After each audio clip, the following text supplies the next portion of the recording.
ಶ್ರೀನಗರದತ್ತ ನುಗ್ಗಿ ಬಂದಿವೆ ಪಾಕಿಸ್ತಾನದ 50 ಡ್ರೋನ್ಗಳು.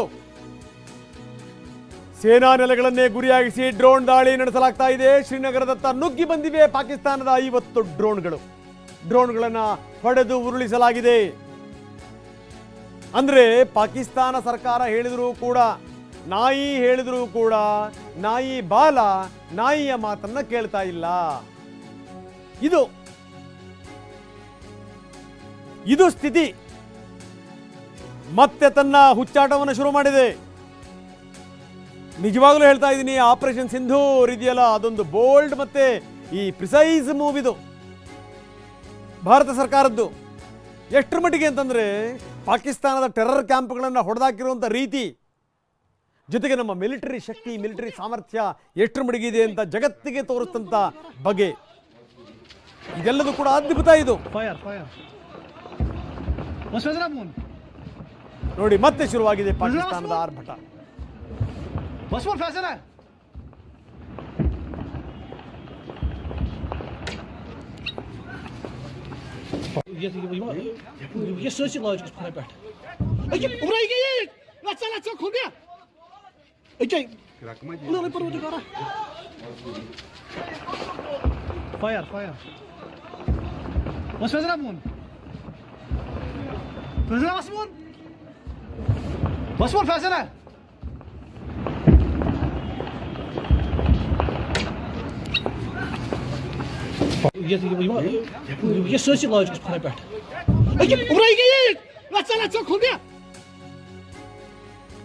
ರಾಜಸ್ಥಾನದ ಬಾರ್ಮಾರ್ನಲ್ಲೂ ಕೂಡ ಕಂಪ್ಲೀಟ್ ಬ್ಲಾಕ್ಔಟ್.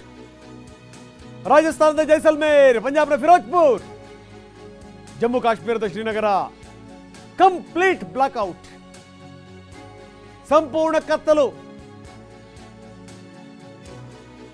ಬಹುಶಃ ಅನಿಸ್ತಾ ಇದೆ ಭಾರತದ ಉತ್ತರ, ಈ ಬಾರಿಯ ಉತ್ತರ ಇದೆಯಲ್ಲ, ಅದು ಬಹಳ ದೊಡ್ಡ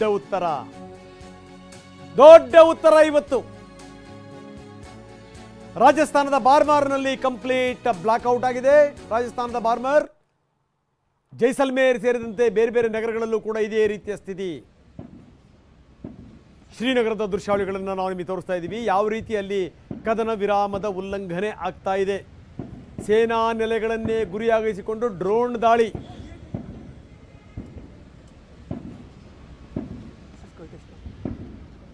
ಬುದ್ಧಿ ಕಲಿಯುವಂತ ಲಕ್ಷಣಗಳು ಕಾಣ್ತಾ ಇಲ್ಲ. ಬುದ್ಧಿ ಬರಲ್ಲ.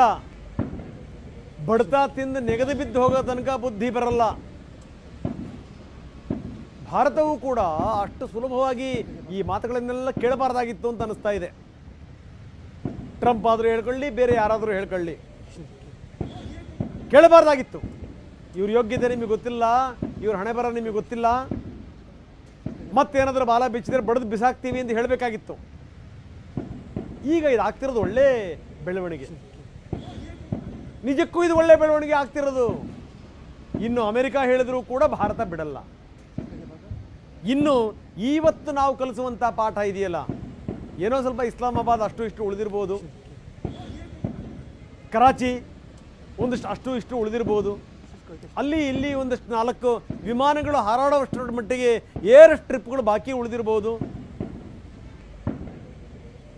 ಅವುಗಳನ್ನು ಮುಗಿಸ್ಬಿಟ್ರೆ ಅಲ್ಲಿಗೆ ಪಾಕಿಸ್ತಾನದ ಕಥೆ ಕ್ಲೋಸ್. ಆಕ್ಸಿಜನ್ನೇ ಕಟ್ಟದಂಗಾಗುತ್ತೆ, ಫ್ಯೂಯಲ್ಲೇ ಹೋಗದಿರಂಗಾಗುತ್ತೆ, ಆಮ್ನಿಷನ್ ಕೂಡ ಒಂದು ಕಡೆಯಿಂದ ಇನ್ನೊಂದು ಕಡೆಗೆ ಹೋಗಲಿಕ್ಕೆ ಸಾಧ್ಯವಿಲ್ಲ. ಪಾಕಿಸ್ತಾನ ಈಗ ಮಂಡಿ ಊರಿದೆ, ನಾಳೆ ದೀರ್ಘದಂಡ ನಮಸ್ಕಾರ ಮಾಡುತ್ತೆ.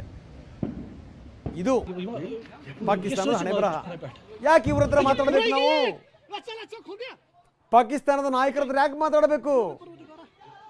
ಯಾರಾದರೂ ಹೊರಗಡೆಯಿಂದ ಬಂದಿರುವಂಥವ್ರು ಎಲ್ಲಿಗೆ ಹೋಗ್ತಾರೆ? ಅವರು ಒಂದ್ ಕಡೆ ರಾವಲ್ಪಿಂಡಿಗೆ ಹೋಗ್ತಾರೆ, ಇನ್ನೊಂದು ಕಡೆ ಇಸ್ಲಾಮಾಬಾದಿಗೆ ಹೋಗ್ತಾರೆ.